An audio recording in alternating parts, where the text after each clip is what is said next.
All right, I think we're ready to get started here. Good morning, everybody. Happy Thursday, and let's just jump in here.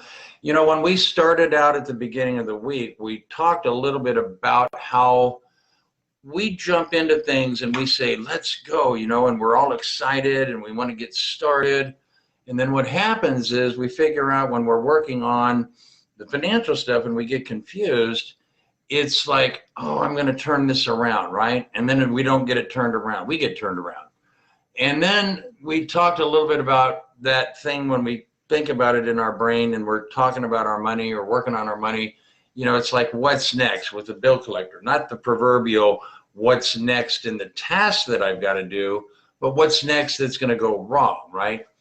And then we get into this pattern and we start thinking about, well, you know what? This time will be different, right? This time it's going to be different. And then we talked a little bit about how we ask questions when we're dealing with our financial stuff. And we might ask, well, how does it work, right? Or we say, I don't know, right? And it's not that we don't know. It's maybe that we don't ask questions. Maybe we don't ask for help. Maybe we don't try to look at things from a different point of view. And so today what we're going to do is we're going to talk about what do I do, right? What do I do? I'm working on my financial stuff. What do I do? Where do I start? And really, when we're asking that question, what do I do? What we're really asking is, or what we're really meaning to say is, I need to work on that, right? You ever have something that you had to do and you know that in the back of your mind you're thinking, you know, I need to work on that. I got to get that thing done. And we sort of have this habit, if you will, pattern, where we might put things off. You ever have something that you needed to do and you put it off, right? And then that sort of leaks in and starts affecting the bills, right? I was the guy back in the day, right? And I told you that when I did that, I had mastered this whole thing about managing late payments on the bill collector stuff. So good morning, Tina. Good morning, Alan. Good morning, Ulysses. Good morning, everybody. And what we're doing is when we're doing that, we're saying, well, what do I do? We don't mean to say, what do I do? What we're really saying is, you know, I need to work on that. And it's sort of like the auto pay. And I'm going to tell you something. It was totally cool reading all of the feedback yesterday. And I got my phone lit up like a Christmas tree with the text and some emails. One person alone, I mean, this was just so cool, went in and by the end of the day yesterday, turned off 13 auto pays. 13, right? That's a lot of auto pay. And I'll get the number today of how much those monthly auto pays totaled up to be. But you got to imagine that that's a lot of auto pay, right? And so what happens when we're saying, well, what do I do? What do I do on my bills? What do I do on trying to figure out how to get rid of my bills or reorganize my bills? What do I do and how to get a better way to pay my bills? What we mean to say is I need to work on that. And maybe we haven't been working on that. And let's just go back to the story with John and Mrs. John, Deborah. And so when we had brought them into the office and we had sat down and we saw this pattern, right? And they were total, complete opposites in how they related to the money. His money, her money, their money, whatever, blah, blah, blah. And what was interesting is we started to see this pattern, right? Good morning to Kia. How are you? And the pattern started showing up. And then we started discovering, you know, maybe there's a little bit more going on here. So we did this little exercise. Some of the people that we're working with right now are doing that exercise. Some just finished the exercise. And you get this little envelope, right? This little envelope. And what you do is for, you know, to practice a couple of weeks before the end of the month, you just start putting a receipt in for everything that you spend if it's more than $1. And then we'll start at the beginning of the next month where every time you spend money, right? Every time you spend money, you write it down or you get a receipt, right? And you put it in there. And that's all you do. That's how simple that process is. And at the end of the month, what we're going to do is we're going to get that envelope and we're going to go through it, organize those receipts, and then we're going to come back and kind of tell you what we found, or you're going to tell yourself what you found. And so when we're talking to John and Mrs. John, Deborah, and we went through that little exercise and we started working on putting that all together, what we discovered is that John would say, well, yeah, I know, I got to work on that, right? I know, I need to work on that. I need to work on this. I need to work on that. I need to get that bill caught up. I need to pay that bill. And it wasn't that he needed to get it caught up or pay it. It was just the disconnect, right? And so that pattern, the auto pay, right? That auto pay pattern, that, and we're living in a network world, right? Everything is networked. And we think, well, okay, well, I'll put it on auto pay, and it's one less thing I have to think about. And I'm thinking, geez, this is our money, and it's one less thing that we need to think about, right? It's the opposite. We got to flip that.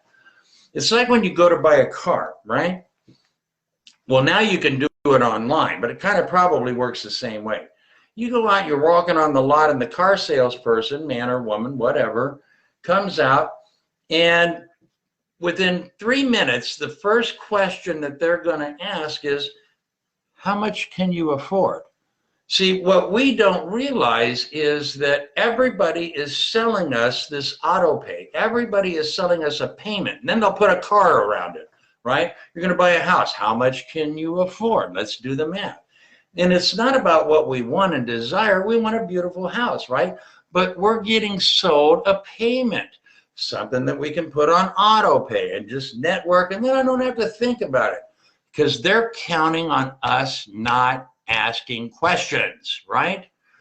And we don't want to deal with it. We just want to put it on auto pay and just let it go. And then the next thing you know, like the text I got last night, I turned off 13 auto pays. I can't wait to get the next text today and figure out how much those total to. And so what John was doing was John didn't want to deal with it. He didn't want to have to think about it, right? Mrs. John, Deborah, she did. And so they were going in just opposite directions. And so what happens is what we say and what we mean to say are usually two different things and not being congruent. And then what we do is not being congruent. So we get confused with our money. And it's not that we put things off, we procrastinate. You ever procrastinate about something? You know, like the candy wrapper under your car seat that's been there since last Thursday, or, you know, whatever. We have shit like that, right? I got stuff in the garage. Every time I go down to the garage, I say, you know what? I got to get that box taken care of. And I procrastinate, right? Finally, I took care of it. It's just like, God, at some point, when are we going to do, right? And it leaks into our money, and they make it so easy. I'm not faulting these companies. They got good products, good people, whatever. But when you think about it, they're taking the position and making it easy and putting it on auto pay and auto ship. And then you don't have to, it's just one less thing you have to think about, Alan. You don't have to worry about it. It's just a payment, right? Put it on auto pay. And Alan says, okay, I'll just put it on auto pay. Just one less thing I have to think about. Don't have to worry about it. Don't have to deal with it. And the problem is that after a long time, we get this shit piled up, man. And it's just like, God, why, you know, I run out of money before I run out of month, and I'm trying to figure out what the shit's going on here. Where's all my money? And we don't even stop to look and think we got all this stuff on auto pay. This is the pattern, but there's another part to the pattern, like a two-sided coin. There's the routine, right? And so what the exercise was designed was to figure out the routine. And so we did this exercise with John and Mrs. John, Deborah, and at the end of 90 days, now I'm going to tell you the end of the story tomorrow, which is like totally cool, but I'm going to give you some of the bad news today.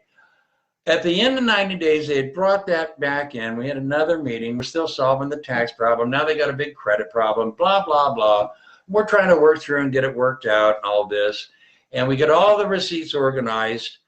And John was, you know, always complaining that Deborah would go to Macy's, right? I remember it wasn't Nordy's, it was Macy's. And she would go to Macy's once a month and she'd buy something like a little treat or a little outfit or, you know, whatever chicks do when they go to Macy's, right? And turned out that she was buying that because she was trying to get John to ask her to take her out on date night or whatever. And they never had this conversation. And sometimes I felt like I'm just this friggin' psychologist, right? I'm solving tax problems, dude. And what happened was she's going in one direction, he's going in another direction. They're not connected. All this stuff's on auto pay, and there's patterns showing up. But now we start looking at the routines. And so out of 90 days of keeping receipts, now get this, 53 days,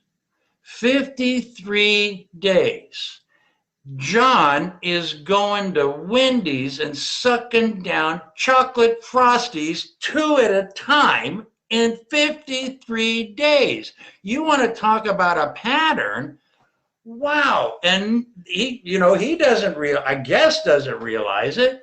I mean, it's just like you stick a chocolate Frosty in your face, suck it down, and then you got to have another one. And you start adding that up, and it's like, I don't know, 9 something a day, and 53 days and 90 days, and you start extrapolating that out, and it's like, that's a shitload of cash that you're just sucking down in chocolate Frosties, dude. Come on. And you're bitch throwing her under the bus about going to Macy's once a month? Get real, right?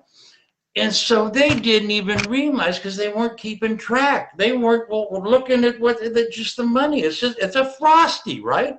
It's okay, but it's like, here's the thing about food. You put stuff in your mouth, and it's one of 3 things. It's nutrition, so I tell my brain this is a veggie. It's nutrition, right? I eat popcorn if I go to the movie, so that's entertainment. I'm putting entertainment in my mouth, right? Popcorn. When I go to the snack bar stand and I get a second bag of popcorn, a large soda pop, and a Snickers bar, that's not entertainment. That's an addiction, right? 2 chocolate Frosties in a day is an addiction. And so what we're trying to do is we're trying to figure out, is it about Macy's or Nordy's? Is it about chocolate shakes or Frosties? No, it's a pattern. It's a pattern. And the pattern is this, and the routines are that. In 90 days, you're swinging by. I mean, what are you doing? Like buying the Wendy's? Geez, on the installment plan? And you don't realize what you don't realize that you don't pay attention to. But we made it so easy to go on auto pay. And we make it so easy. Just swipe the card. It's okay. Nobody will know. Blah, blah, blah, right? And then you run out of money before you run out of month. And so let me give you a little hack today, a second hack. If you went back and you looked at the auto pays and you totaled them all out, and that's what you have for a month in auto pays, just extrapolate that out for a year. And then go look at the bills that go with that, or the stuff that you get that goes with that. If you really want to dig in and step up to the challenge, get an envelope, white or brown, green or blue, doesn't matter, whatever color you like. And then for 30 days, every time you spend $1 or more, write it down on a note or put a receipt in the envelope. And then at the end of 30 days, even your auto pays, even your mortgage or your rent, even your car payment, write it down and put it in there. At the end of the month, then go through and organize and sort them out, right? Sort them out. You're going to be surprised the patterns that you've established. You're going to be a little surprised at the routines that you've developed. It's like the walking and the sleeping pattern and the speaking pattern and the running pattern and all the patterns and the thinking patterns that we've developed in our life. And what happens is businesses have figured out that we can rewire things and get you into you're happy because you get happy juice in your brain and you're buying a car. No, you're buying a payment and they're just putting a car around it, right? That's how it works. And that's what I mean when we're disconnected from the relationship with our money. And then we don't realize until we actually stop, take a minute and look, and then we are absolutely going off the cliff. I mean, I don't care if John's sucking down 2 chocolate Frosties in his pie hole every week or every day. That's not the point. The point is, you don't realize how much money that is at the end of the, dude, you could put that like in a retirement plan or pay off one of your bills. I'm just saying, it's a choice, right? Chocolate Frosty or pay my bill, feed my kids. You got these little kidlets, man. They're dependent on us. You got a spouse, they're dependent on us. You got yourself, you're dependent on you. And what happens is the routines, the auto pay, the auto ship, the auto this, the auto that. And it's like one less thing I have to think about. They're just counting on us not asking the question, right? And so routines and patterns, 2 sides to one coin, develop all of these things and separate us from being connected with our money. And then John gets pissed off because she goes to Macy's or Nordy's or wherever she goes and does what she does to buy what she buys. And then he throws her under the bus, right? Not even talking. I bet she didn't even know until we pointed it out that this guy's sucking down 2 chocolate Frosties a day for 53 days out of 90. That's like 60% of the time. And it's not that it's a big deal until you do it 53 times. I mean, come on. And if we look at these things, it's like, you know, how many times were you swinging by 7-Eleven to get your cafe mocha or your Starbucks and getting your coffee mocha or your latte or whatever the hell you get, right? It's not that it's a latte. Have a latte. I don't care. But if you're doing it like every day, and you got it down so you know the birthday of the barista that's serving you, you might just want to ask a different question. Is that really what I want to do? Or am I just in a habit? Or is it an addiction? Am I spending the money in an addiction?